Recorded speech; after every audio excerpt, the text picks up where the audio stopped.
buenos días. Un gusto recibirles con las primeras noticias de TV Ciudad en esta jornada de martes 20 de junio. Que le diré que está bastante agradable comparado con otros días. 12 grados la temperatura esta en Montevideo. Estuvo lloviendo buena parte de la madrugada. Pavimento mojado. Sí. En el centro la llovizna continúa hasta hace un ratito nada más. Exactamente, una llovizna finita. Es necesario el agua, quizás un poquito más, pero bueno, así las cosas. 12 grados de temperatura a esta hora, como decíamos, y ya vamos a ver qué dice el pronóstico de Inumet para hoy y los próximos días que tenía previsto para esta jornada. Una mínima de tan solo 8 grados, 14 será la máxima, no va a haber mucha diferencia en el corte de la tarde. Cielo nuboso y algunas precipitaciones escasas. Sí, cielo nuboso y cubierto también para mañana miércoles 21. Las temperaturas extremas para el área metropolitana, 8 la mínima, 14 la máxima. También seguimos sin lluvia por ahí, ¿no? Sí, efectivamente. Bueno, ¿qué pasa para el 22? El 22 de junio tenemos una mínima de 8, muy similar, 14 será la máxima con cielo nuboso y algo nuboso también. Aquí aparece el sol haciendo un poquito de fuerza de cara al próximo jueves. Bien, algunos temas que tenemos para compartir con ustedes hasta las 9 de la mañana tiene que ver con la situación hídrica. El Poder Ejecutivo decretó anoche la emergencia hídrica para la zona metropolitana y dispuso, entre otras medidas, la exoneración de impuestos al agua embotellada. Por otra parte, los intendentes de Canelones, Yamandú Orsi y de Montevideo, Carolina Cose, criticaron y cuestionaron al gobierno por la gestión de la crisis hídrica y señalan que estas medidas anunciadas en el día de ayer se tenían que haber tomado tiempo atrás. La Unión de Trabajadores del Transporte, la UNOT, se reunieron ayer en el Ministerio del Interior y le reclaman medidas para mejorar la seguridad en el transporte. Entre otras cosas, los trabajadores reclamaron más patrullaje y servicio 222. También les contamos que la coordinadora de sindicatos de la enseñanza va a realizar un paro de 24 horas este miércoles en reclamo de la próxima rendición de cuentas incluya mejoras presupuestales para la educación. Y vamos a estar hablando después de 8:30 de temas que tienen que ver con el ambiente, el agua, en primer lugar, Sí. pero no solo eso, también de política. Efectivamente, porque vamos a recibir, ustedes lo ven allí, al senador colorado Adrián Peña, ex ministro de Ambiente, a propósito de lo que está pasando con la crisis hídrica, como decía Pilar, pero también de algunos proyectos que le ha presentado en las últimas horas al presidente Luis Lacalle Pou. De eso y más hablaremos pasada las 8:30. Y también ahora vamos a abrir una ventana hacia exterior. Vamos a ver cómo está la calle, el pavimento. Mojado, sigue ¿vio? mojado, Lo dijo. sigue mojado. Para ver con datos del Centro de Gestión de Movilidad cómo, por dónde circular y por dónde no circular. Para seguirlo directamente en redes, @IMTránsito, @MBD Transporte. Algunos aportes que nos hace el CGM hasta ahora. Bonplan entre 21 de septiembre y José María Montero, cortado hasta el mediodía, a partir de este momento, de 8 a 12, por tareas de carga y descarga. Esto se va a extender desde hoy y hasta mañana. También les contamos que Dubimioso Terra entre Miguelete y Goes, cortado de 8 a 15 por tareas de hormigonado, y Ciudadela entre Soriano y Canelones de 10 a 18 horas también por lo mismo, de tareas de hormigonado. Les vamos a recordar que continúan vigentes los siguientes cortes. Jacinto Trapani entre Aparicio Saravia y Luis Botaro. Y 25 de mayo entre Juan Carlos Gómez y 33. Este corte va a estar hasta el 26 de junio. Ituzaingó, como decía un vecino mío, Ituzaingó entre Rincón y Cerrito, cortado hasta el 26 de junio. Libres entre General San Martín y Pando, también cortado, pero hasta el 23 de junio. ¿Qué le parece? Voy dos más. Sí. Julio César entre Ramón Anador y Feliciano Rodríguez. Se va a extender el corte hasta el 23 de junio. Y Martínez Trueba entre Constituyente y Carlos María Morales, también hasta la misma fecha. Llovizna, necesitamos lluvia para Montevideo. Sí. Esa es un poquito más de la que ha caído hasta ahora, así que bueno, vamos a ver qué acontece. Vamos a comenzar el desarrollo de la información, ya lo adelantamos en el comienzo de esta primera edición de MBD Noticias. Ayer hubo conferencia de prensa por parte de las autoridades, el Poder Ejecutivo también de OCE, y en ese marco el presidente de la República declaró la emergencia hídrica para Montevideo y también el área metropolitana como consecuencia justamente de la situación del embalse de Paso Severino. Entre otras medidas, se anunció la exoneración de impuestos para el agua embotellada y se va a enviar al Parlamento un proyecto de ley de exoneración del IVA para estos productos. Acabamos de decretar la emergencia hídrica para la zona metropolitana.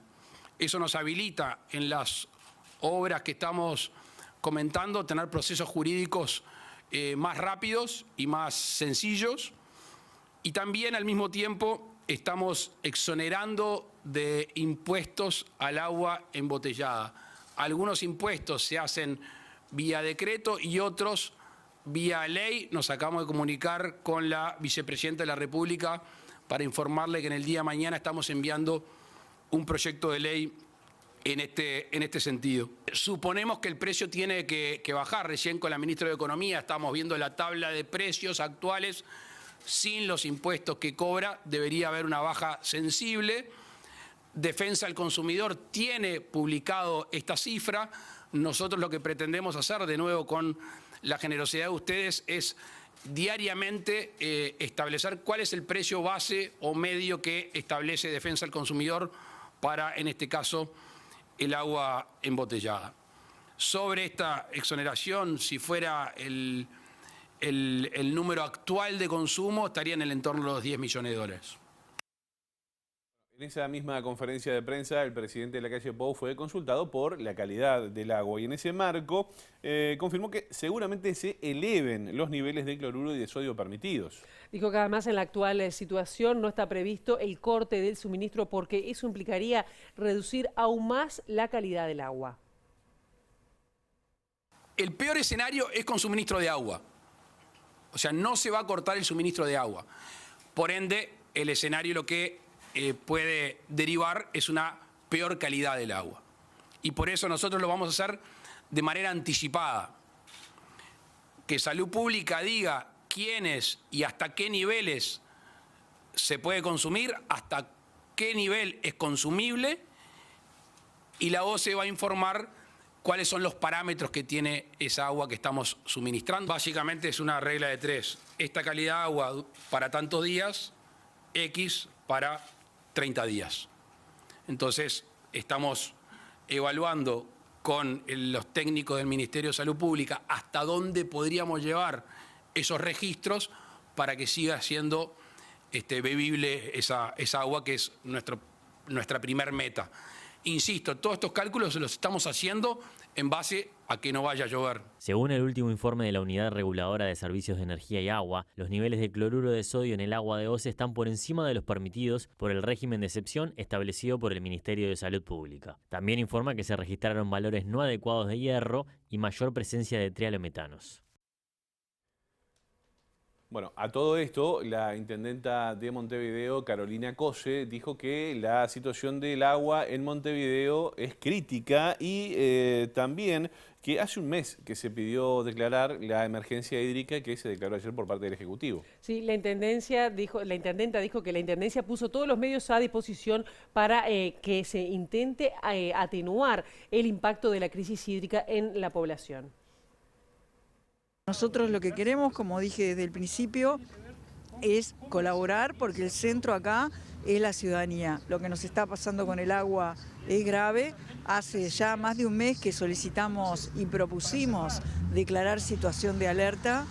Lamentablemente creo que teníamos razón. Estamos en una situación crítica, obvia, y por lo tanto lo que hace la Intendencia como institución es poner todos los recursos que nos podemos imaginar y de los que disponemos para ayudar a todas las instituciones, sobre todo a la población, que la situación verdaderamente desde el punto de vista sanitario está cada vez más grave. Para mí una situación de crisis es una situación que tiene que ser resuelta colectivamente. Por eso insisto en la transparencia de la información con la ciudadanía, porque es parte protagonista fundamental de esa solución colectiva.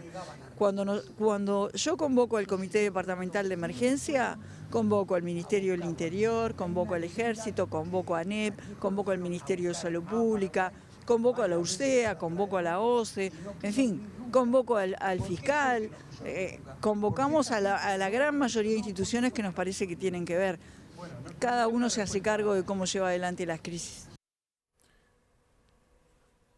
Bueno, y el intendente de Canelones, Yamandu Orsi, fue en sintonía con Carolina Cose. Dijo que esta emergencia declarada por el agua en el día de ayer se debió haber decretado hace tiempo ya. Sí, Orsi dijo además que las implicancias de una emergencia, implica medidas excepcionales como rebajas tributarias y otras que garanticen el acceso de la población al agua potable. El error que se ha cometido es apelar a que llueva y está. Los pronósticos son poco alentadores. Entonces, el presidente dijo, por lo que leí, que para él estaríamos en una especie de emergencia. Yo creo que es un tema de apreciación. Creo que ya hace un tiempo que deberíamos haber decretado la emergencia, que implicaría medidas excepcionales, como por ejemplo un manejo diferente del tema del precio del agua de consumo. Yo creo que debe haber una premisa que cada persona de este país, todos los habitantes de este país tienen que tener acceso a 2 litros de agua diarios y a partir de ahí armar disponer todo lo que se pueda hacer. Ahí tiene que haber un tema de tributos o de impuestos que pagan el agua embotellada. No sé si con eso solo lo solucionamos, pero el Estado debería garantizar eso. Hay que desplegar las medidas que permitan eso, que no debe ser fácil.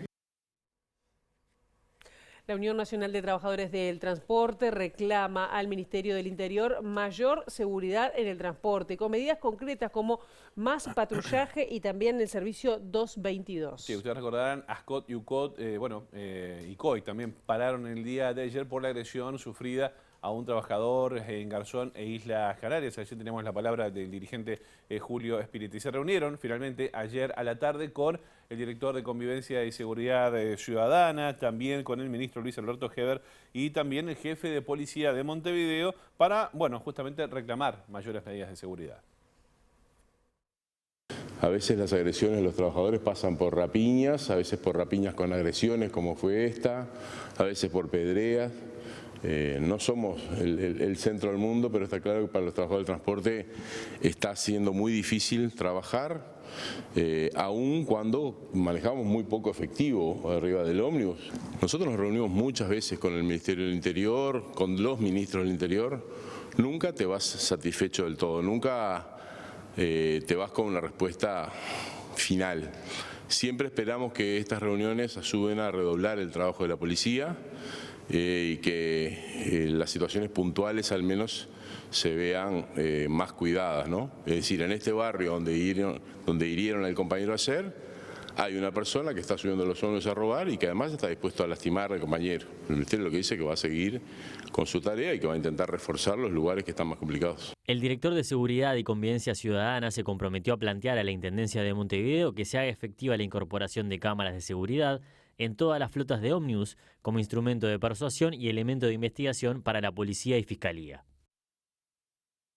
Por su parte, tras la reunión, habló el vocero del Ministerio del Interior, Pablo Benítez, que dijo que hay preocupación en ambas partes y además dijo que hay un corrimiento de los delitos. ASCOT hizo hincapié en el patrullaje. ¿Se brindaron medidas concretas en este sentido? Se va a brindar, o sea, la idea es justamente en base a lo que se plantea, en base al análisis que se realiza de todas las situaciones, no solamente de este hecho puntual, es muy dinámico, o sea, el trabajo de la Policía Nacional es muy dinámico, día a día cambia el patrullaje en base a los hechos que se van sucediendo a diario, no solamente patrullaje con vehículos, pie a tierra, con aeronaves, o sea, es muy variado, también con cámaras de vigilancia, o sea, se analiza toda la información que se pueda tener para que pueda ser productivo lo que es la reducción de los delitos. Las denominadas zonas rojas, Benítez, también son dinámicas como usted nombraba al principio, en virtud de que los transportistas todo el tiempo están denunciando que hay zonas nuevas en las cuales son atacados. Sí, también puede ser un poco el hecho del corrimiento del delito, pero en realidad hay zonas que pueden ser más complicadas, más complejas, pero la policía actúa en todas. Capaz que en base a la actividad delictual la respuesta también sea diferente, pero bueno, vamos a tratar de actuar concretamente en lo que es este hecho, tratar de incrementar la respuesta para que no sucedan más. Bueno, muy bien, vamos a cambiar de tema. Ayer les contábamos que la justicia argentina envió un exhorto a Uruguay donde solicita la aplicación de medidas cautelares para preservar un avión que fue encontrado en Melilla y utilizado por el Plan Cóndor. Sí, MBD Noticias consultó a Francesca Leza, una investigadora italiana que ha trabajado muchísimo sobre el Plan Cóndor y destacó la importancia de este hallazgo y del pedido de la justicia argentina.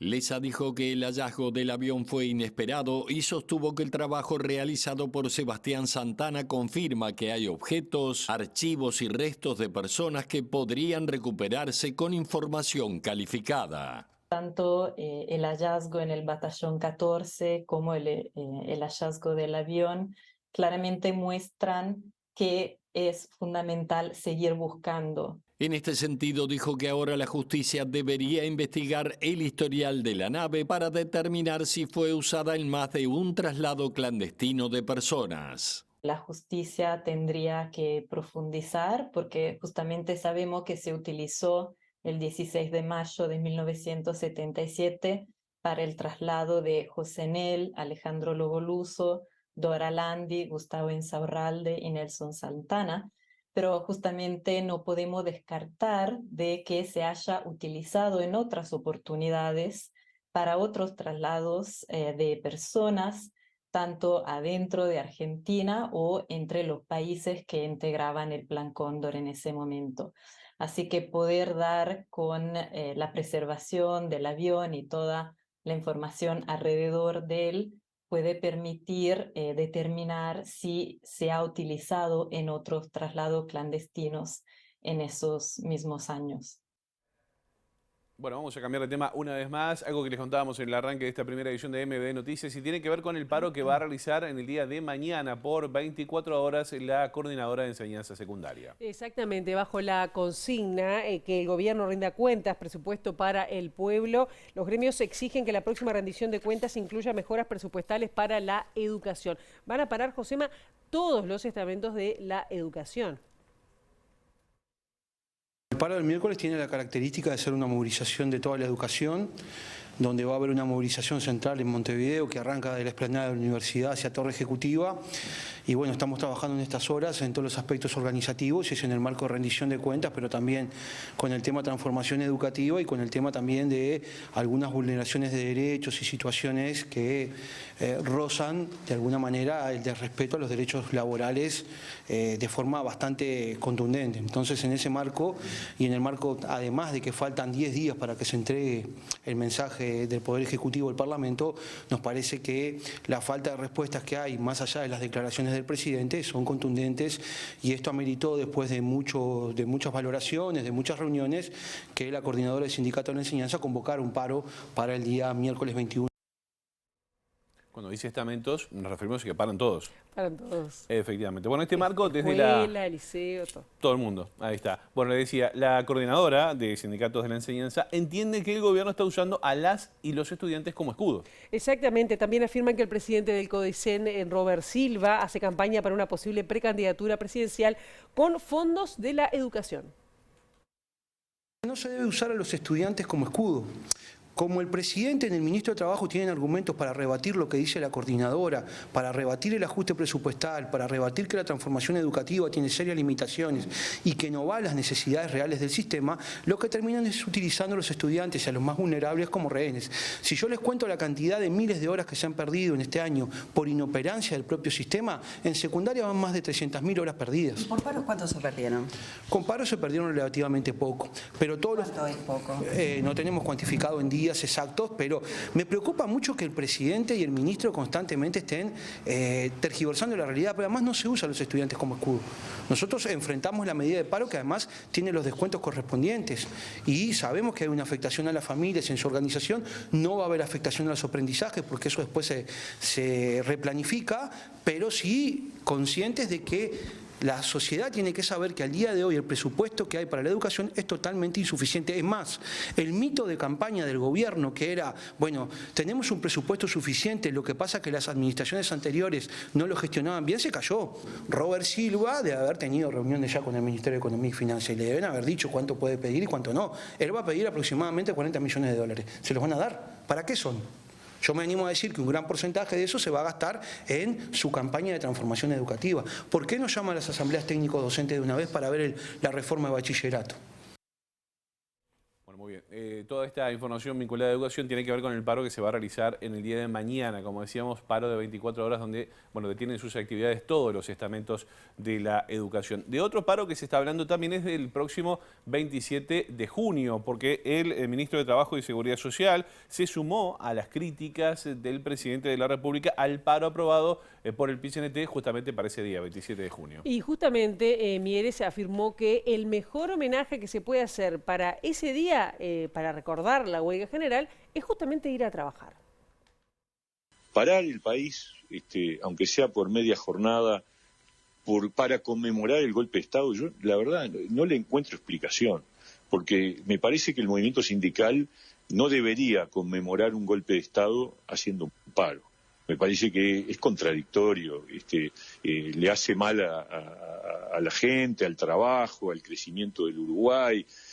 Bastante ya hemos tenido. ¿Cuántos paros llevamos en lo que va del año? Por temas esos que tienen que ver con sus plataformas, pero parar como una forma de conmemorar el golpe de Estado, yo qué sé, yo diría, no hay mejor manera que responderle a lo que fue el golpe de Estado que ratificando la confianza en el país y trabajando. Bueno, y el diputado blanco, Rodrigo Goñi, dijo que la conmemoración por los 50 años del golpe de Estado no será completa porque aún no se aprobó la ley de reparación económica a víctimas de grupos armados civiles. Sí, dijo que se votará a fines de julio. Finalmente se va a votar la primera semana de julio. Hubiéramos esperado, hubiéramos querido, creo que todos, llegar a los 50 años, a la conmemoración de los 50 años de la caída de la democracia con este tema resuelto. Es más que oportuno por eso, pero además es más que justo y necesario. Falta indudablemente reparar víctimas de ese tiempo, que hasta ahora en forma absolutamente incomprensible no se ha reparado, y por lo tanto no se puede mirar para adelante, creo que no se puede conmemorar bien esta instancia sin hacer justicia, que indudablemente hay víctimas inocentes de grupos que ejercieron violencia ilegítimamente, que deben ser reparadas, y por eso el Parlamento en el mes de julio finalmente va a hacer ley y va a reparar en la misma línea que el presidente Vázquez hace casi 15, 20 años había propuesto.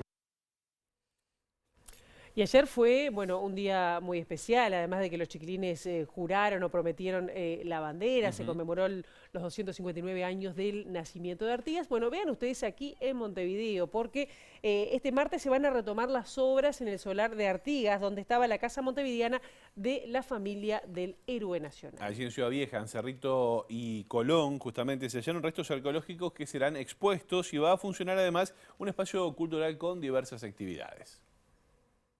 Mañana retomamos las obras, hemos llegado, quiero felicitar a la Comisión Pro Solar de Artigas, al Consejo Vecinal del Zonal 1, al municipio B, porque estas obras estaban detenidas, requieren una erogación importante y la Intendencia ha decidido participar en esta erogación. Hemos invitado también a la Universidad de la República a que junto con el municipio B y nosotros trabajemos en lo que será la cogestión de un espacio que es patrimonial, y creo que es la primera vez que vamos a estar ensayando una cogestión patrimonial de este entorno.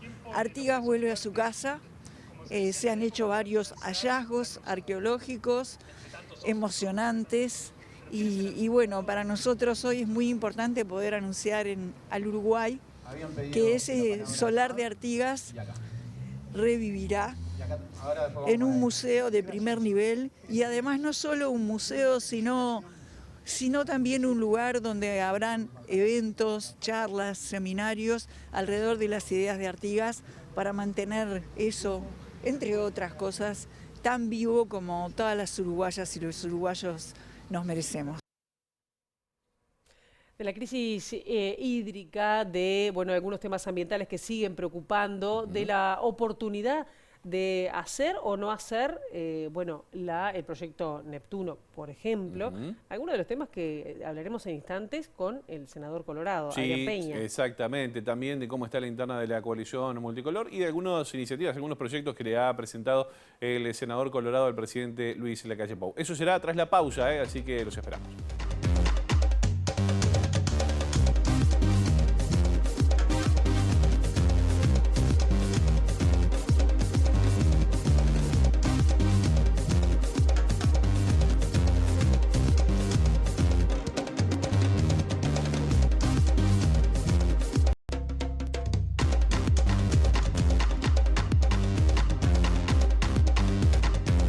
Bloque de MB Noticias. Como habíamos habíamos anunciado antes de la pausa, ya está con nosotros el senador colorado Adrián Peña, a quien ya saludamos. ¿Cómo le va? Buen día. Muy bien, muy buenos días, un gusto compartir con ustedes la mañana. Un placer que esté con nosotros. Hace pila que estábamos por tener esta conversación. Estaba debiendo la avenida. Igual hace 2 meses que volví a la actividad, tampoco hace tanto. Bueno, está muy bien, está muy bien. Bueno, nos ponemos al día. Bueno, decíamos nosotros antes de comenzar la entrevista que tenemos varios asuntos para dialogar con ustedes en esta mañana. Uno tiene que ver con la crisis hídrica. En el día de ayer hubo anuncios por parte del presidente de la República, también las autoridades de OCE. Usted como ex ministro de Ambiente, ¿cómo ve lo que anunció la calle Pau ayer? Bien, lo de anoche en general, no solo los anuncios, sino la instancia me parece bien oportuna.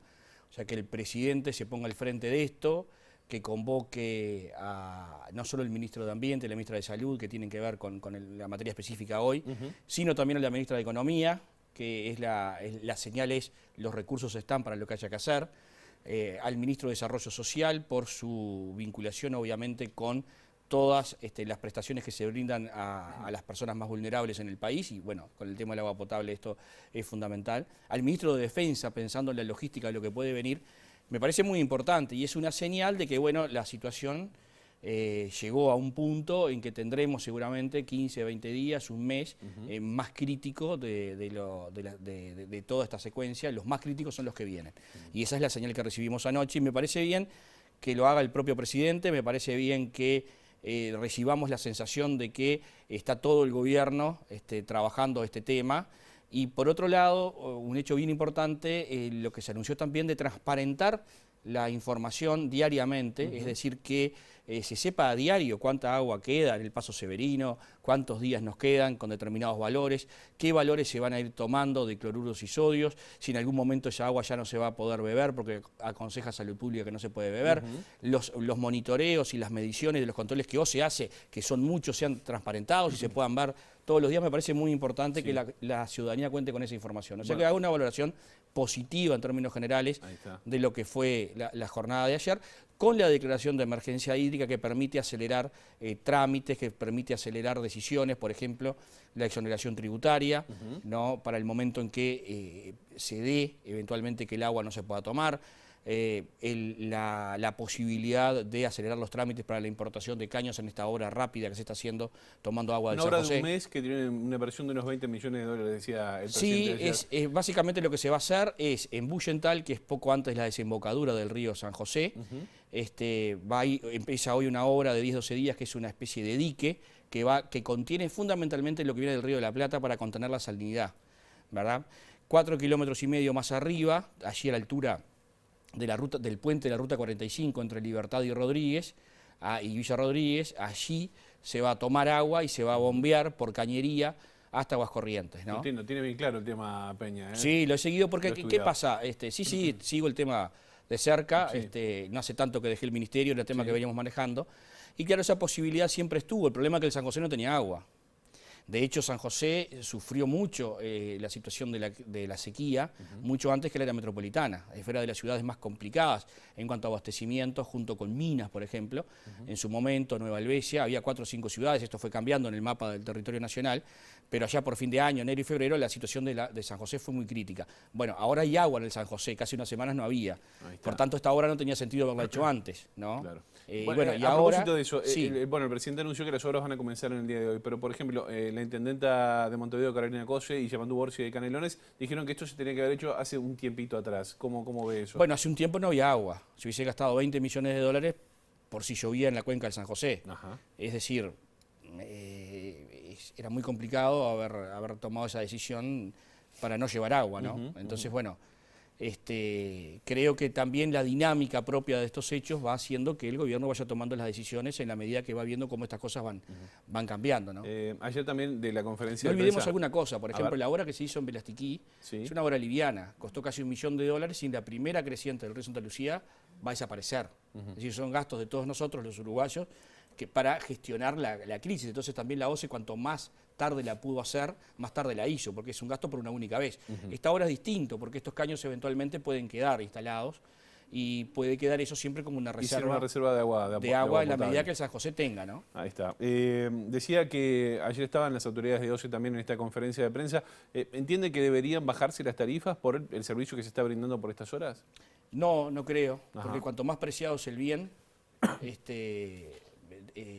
en realidad más escaso es, no puede ser más barato, cuando lo que buscamos es que se consuma menos. Me parece que lo que hay que asegurar es que las personas tengan agua potable y sobre todo las de contexto crítico y las personas más vulnerables. Es allí donde está el tema, las personas que no pueden pagar el agua embotellada, que la tengan, pero no bajar la tarifa necesariamente porque eso va a llevar a un aumento de consumo, que es justamente lo que no se está buscando. Ahí está.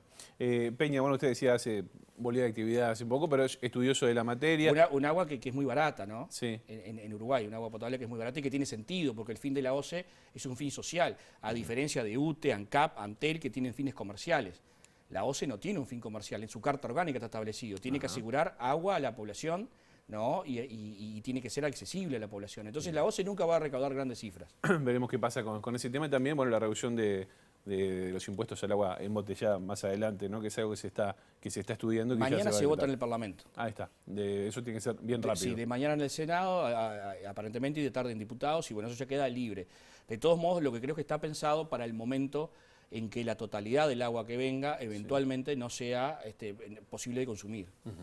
Peña, decía usted, bueno, después de dejar la cartera de Ambiente, ya volviendo al Senado y demás, ¿cómo quedó la relación con el presidente de la calle Pau? Porque es muy cercano, usted se reúne frecuentemente con el mandatario. Bien, una muy buena relación. A ver, yo con el presidente no tenía un conocimiento previo a mi función de ministro muy profundo, digamos. Fue en la gestión, nos conocíamos, hacíamos política en Canelones, pero cuando él era candidato a presidente yo recién comenzaba mi primera campaña en la Diputación. Entonces nos habíamos cruzado alguna vez, teníamos referencias en común, Canelones es chico, bueno, pero fue en el transcurso de mi gestión como ministro en que fuimos profundizando el vínculo, digamos. Y tenemos una relación muy buena, creo que también hay una cuestión de edad, ¿no? Yo tengo 47, él tiene 49, una cosa así, entonces somos una generación parecida, hacemos los mismos chistes, no le quiero preguntar de qué. ¿De qué hacen chistes? De todo un poco. Ah, bien. De lo que corresponda. Pero quiero decir, un buen sentido del humor que el presidente siempre mantiene a la hora de la gestión, porque es importante en momentos de tensiones mantener un buen clima a la hora del trabajo. Creo que soy de aquellas personas que por ahí se han visto sorprendidas con digamos, la posición del presidente y su capacidad a la hora de entender los temas y de la gestión, ¿no? Entonces creo que tenemos un presidente que está en algunos puntos con una visión muy clara, ¿no? Y que le ha puesto un rumbo claro al gobierno, ¿no? Y bueno, y la relación es muy buena. Ahí va. Y a título personal, porque su salida fue polémica, ¿no? Sí. Que el título, que sí, que no. Él lo respaldó incluso. ¿Usted cómo se sintió con eso? Con el respaldo, con el respaldo y con la situación en sí. Bueno, con el respaldo muy bien, el presidente siempre me respaldó. En realidad yo decido renunciar para no llevarle un problema a él y al gobierno. Él se queda con lástima cuando luego aparece la famosa materia que faltaba y había sido un error esto de la universidad y por eso él me ofrece volver, pero en realidad era yo quien había decidido irme y bueno, y ya me parecía que eso no tenía marcha atrás, por más que él me lo hubiese ofrecido. Bueno, yo obviamente todavía estoy mal por la situación, pero mal conmigo, porque fue un error. O sea, yo asumí desde el primer momento que había cometido un error en esas veces que me presentaban sin que hubiese defendido la tesis y en una vez que encontraron, que yo ni recordaba, en que me había autorreferenciado, contextualizado se entiende, pero cuando uno lee los 3 renglones no lo entiende y fue un error de todos modos, no es justificación. Entonces, bueno, yo asumí desde el primer día, yo tenía muy claro que dada esas circunstancias me parecía que alguien que está en la función pública, ¿no? Y que tiene que predicar con el ejemplo no tenía otra opción que la renuncia. Al principio él no la compartía, tampoco lo compartía gran parte del equipo que me acompaña, pero yo no tenía ninguna duda que una cuestión de ética. Que hacer. Sí, exactamente. Y yo esa decisión la tenía tomada, la tomé en definitiva el viernes. La anuncié el lunes, ¿no? Pero la tomé el día viernes anterior. Y era algo que incluso muchos colegas tuyos con los que estuve conversando lo sabían. Yo venía procesando una decisión de ese tipo. No es tan sencillo porque hay cosas que están en marcha, porque tiene que ver un gobierno, porque uno venía liderando muchos temas. Una cartera nueva, además. Una cartera nueva. Entonces uno dice, bueno, en cuanto cuánto ayudo al gobierno yéndome o cuánto lo expongo si me voy, ¿no? Por más que no tenía ninguna duda en el componente ético de la decisión, que para mí era muy importante.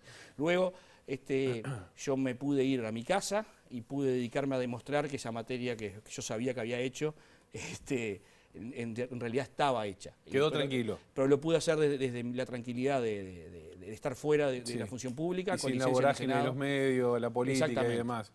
Eso quedó todo en regla, digamos. Eso quedó todo en regla. Los papeles en regla. Está todo en regla, está todo bien, con el aprendizaje de estas cuestiones y sobre todo con lo que uno pueda transmitir a futuras generaciones de cómo son estas cosas.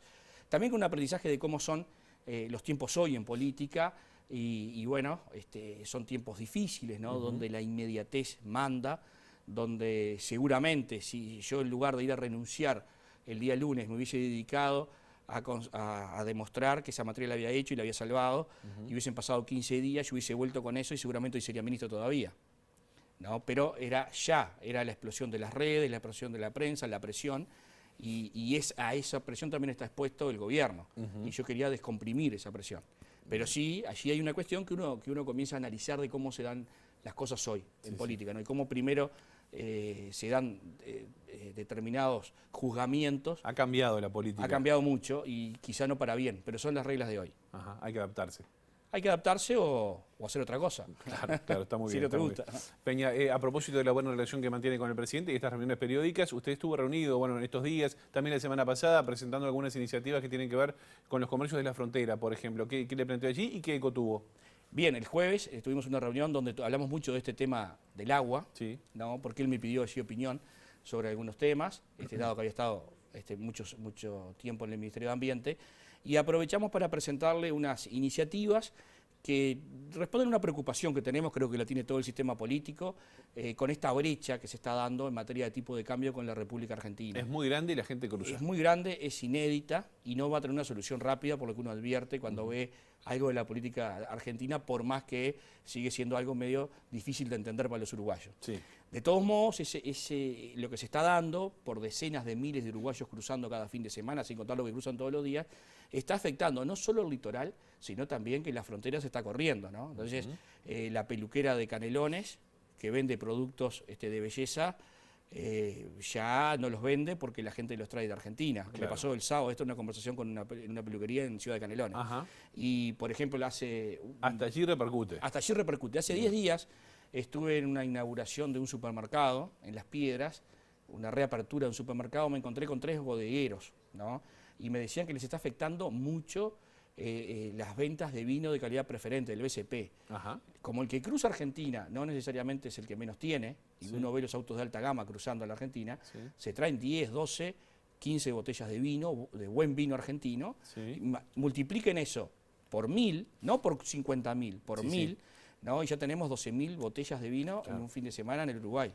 El agujero es grande. Es grande porque nuestro mercado es pequeño y se comienza a sentir justamente en ese renglón, que es por ahí el que tiene un margen mayor de contribución para ese tipo de empresas. Entonces, ¿ahí qué le planteó? Nosotros lo que le planteamos es, primero, que la percepción del control es muy baja. Cualquiera que cruce la frontera, me cuenta, a mí no me ha tocado en el último tiempo, ve que no hay controles, o los controles suficientes. Que lo miran por arriba y... Aduana está desbordado, a su vez parar supone lentecer el tránsito, que es otra queja, ¿no? De los trancazos a la hora, está esto en una situación extraordinaria. Los aduaneros dicen que le falta gente, ¿no? Eso los aduaneros dicen que le falta gente, nosotros decimos que hay que reforzarlo, nos parece que es extraordinaria la situación, estamos ante una rendición de cuentas, puede ser una oportunidad para reforzar al personal y también para apoyar a los aduaneros, con el Ministerio del Interior, por ejemplo. A su vez proponemos controles aleatorios, es decir, que vos venís en tu auto, un semáforo como pasa en otros lugares, te dice a la derecha, en un retiro, ese auto se revisa exhaustivamente. Y ahí el chofer del auto, pero también los acompañantes, pueden quedar en un registro si es que exceden, ¿verdad?, lo que pueden traer. Y ese registro es predictivo para cuando pases de nuevo. A vos que te encontré más, seguramente te va a saltar en rojo seguro la próxima vez y eso te va a persuadir a traer menos, ¿no? O a tener cuidado. A su vez queremos un sistema simplificado de tributación.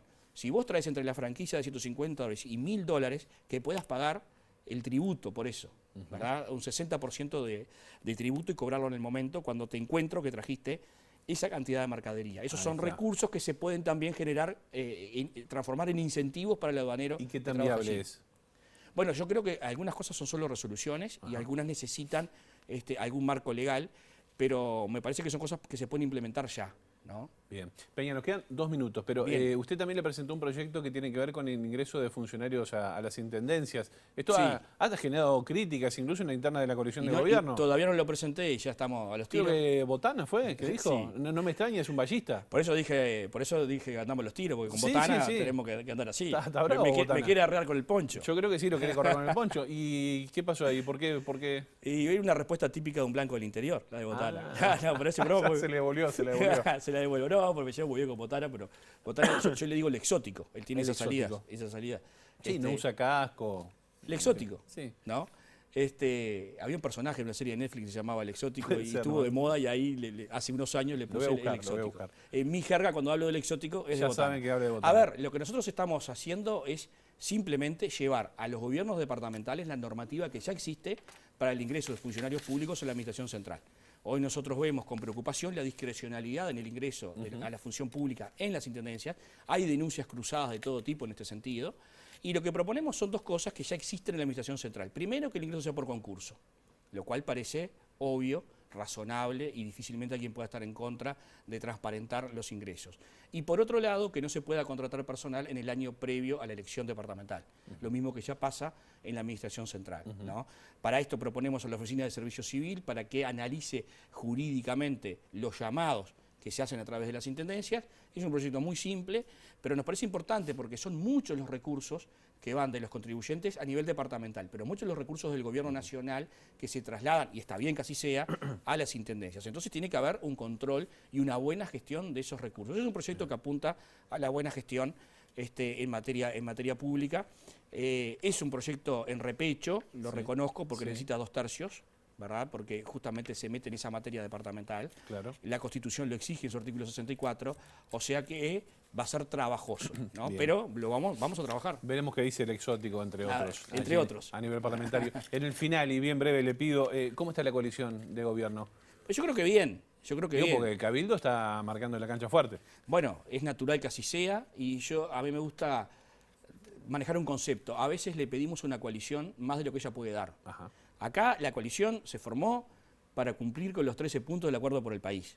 Si no, seríamos parte de un mismo partido. Yo no tengo vínculo ideológico con Cabildo Abierto. Tampoco me identifico con el Partido Nacional. Yo no trabajo por un gobierno blanco. No trabajo por un gobierno del Partido Nacional. Trabajo por un gobierno de coalición. Se los ha criticado a los colorados mucho, ¿no? ¿Perdón? Se los ha criticado mucho a los colorados. Como que van muy de la mano con los blancos. No, nosotros hacemos estas cosas. El jueves nos reunimos con el presidente, le llevamos las propuestas, luego las hablamos aquí. No salimos primero a gritar, a señalar, pero son estilos, yo los respeto todos. Nosotros trabajamos de ese modo porque tenemos el ADN del gobierno, fuimos la mayor parte de la historia del Uruguay gobierno y lo sentimos así, y entonces tenemos un modo de actuar responsables. Ese modo puede ser que algunos digan, bueno, son muy tibios, son demasiado flexibles con el gobierno, pero la realidad es que lo que junta una coalición es un objetivo en común, la coalición de lo que sea. Acá fue para ganar el gobierno y para determinados puntos que hay que cumplir. En el resto cada uno puede pensar lo que quiera. Yo en este proyecto de los gobiernos departamentales y su obligación, no estoy aspirando a que me acompañe la coalición, porque no está en el Acuerdo por el País. Nadie puede enojarse porque planteé esto, ¿verdad? Y no estoy pidiéndole a nadie de la coalición, que nadie está obligado a acompañarme en esto, ¿no? Y por ahí me acompaña el Frente Amplio, y eso tiene sentido, porque son temas que no están en el acuerdo. La coalición junta distintos con un objetivo, el gobierno.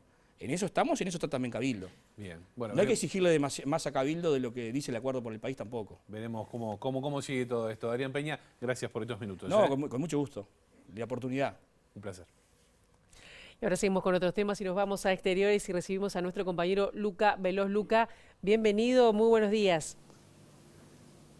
Muy buenos días, Pilar. Saludo para ti y para todos allí en el estudio. En el marco de la Ley 19.822, la Institución Nacional de Derechos Humanos y la Universidad de la República suscribieron un convenio por el cual todos los materiales, todos los archivos vinculados a los derechos humanos que posee la Institución Nacional de Derechos Humanos, que tienen que ver con el periodo entre el 13 de junio de 1968 y el 28 de febrero de 1985, quiere decir el periodo pre y durante la dictadura civil-militar, pasarán a estar en un repositorio digital, el repositorio Luisa Cuesta, y por eso, esto se va a estar inaugurando en unas horas, estamos con Gregory Randall, encargado desde el Audelar de esta comisión del repositorio. Bueno,